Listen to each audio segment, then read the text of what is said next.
सास को कभी अपनी बहू की कमियां ढूंढनी नहीं पड़ती, क्योंकि बहू सर से पाँव तक सिवाय कमियों के कुछ भी नहीं है। सास को हमेशा यही ताना होता है बहू के लिए कि ज़्यादा खाती है, बहस ज़्यादा करती है, टाइम पर काम नहीं करती है, टाइम पर खाना नहीं बनाती है, तमाशे करती है, बीमार होने की एक्टिंग करती है, घर में किसी से सही से बात नहीं करती है, किसी को सीधे मुँह जवाब नहीं देती है।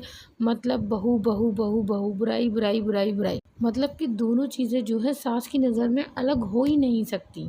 कुछ सासें तो ऐसी होती है जनाब की कब्र में चली जाएंगी, लेकिन मजाल है चंद अल्फाज बहू की तारीफ़ में निकल जाएं।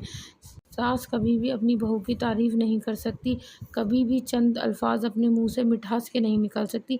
हालांकि कब्र में पहुंच जाएगी, मगर मजाल है जो बहू की सपोर्ट में एक शब्द भी बोल दे। हालांकि सब सास ऐसी नहीं होती, मैं भी सब सासों के बारे में नहीं कह रही हूँ, लेकिन होती हैं कुछ ऐसी सासें होती हैं जो अच्छी होती हैं। मैं भी सब सासों की बातें नहीं कर रही हूँ, लेकिन इस टाइप की बहुत सारी सासें होती हैं जो सिर्फ बहू को ताना देने के लिए ही होती है। लिहाजा उन सब लोगों ने सब सासों का नाम बदनाम करके रखा हुआ है। एक होती है ना ओछी, तो वो ओछी सासों ने ना सब सास का नाम बदनाम करके रखा हुआ है। मतलब प्यार के लफ्ज़ जो हैं एक सास के मुंह से बहू के लिए निकल ही नहीं सकते।